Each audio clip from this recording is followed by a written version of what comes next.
Chaque année, la métropole accueille de nouveaux habitants. Naturellement, des besoins supplémentaires se créent en commerce, en services, en école, en logement ou encore en déplacement. Se pose alors la question de la construction et de l'étalement de la métropole. Peut-on continuer à détruire les terres agricoles environnantes ou abîmer nos paysages naturels ? Peut-on continuer à bâtir des quartiers de plus en plus éloignés et rallonger les distances de déplacement de leurs habitants ? Peut-on financer indéfiniment les kilomètres supplémentaires de réseaux électriques, téléphoniques ou d'eau potable ? La réponse est bien sûr non.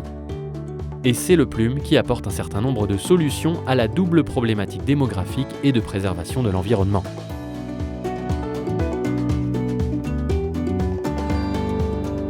Le Plume porte le projet d'urbanisme des 24 communes de la métropole à horizon 2030. Par les règles qu'il édicte, il permet de prioriser le développement urbain dans certaines zones et de limiter, voire de réduire de manière très volontariste, la consommation des espaces naturels, agricoles et forestiers. Il donne ainsi la priorité au renouvellement de la ville sur elle-même, mais prévoit aussi de nouvelles zones d'extension pour répondre aux ambitions de développement. Il priorise le développement urbain dans les centralités métropolitaines, centralités de quartier, centralités de proximité, à proximité des commerces, des services et équipements et des axes de transport structurants permettant de s'y rendre.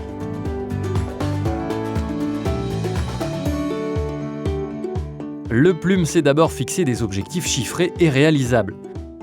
Réduire de 50% le rythme annuel de consommation des espaces naturels agricoles et forestiers, ou encore construire les 3/4 des nouveaux logements à l'intérieur du périphérique et dans les centralités urbaines situées à l'extérieur du périphérique. Le Plume apporte également des réponses qualitatives en veillant à ce que la densification de l'habitat soit toujours synonyme de quartier agréable à vivre. 3 outils définissent ces règles dans le Plume.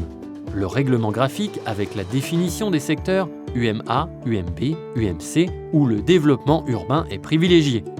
Le plan des hauteurs qui adapte les formes urbaines aux territoires concernés, mais également les orientations d'aménagement et de programmation OAP sectorielles qui définissent le cadre général d'aménagement d'un îlot.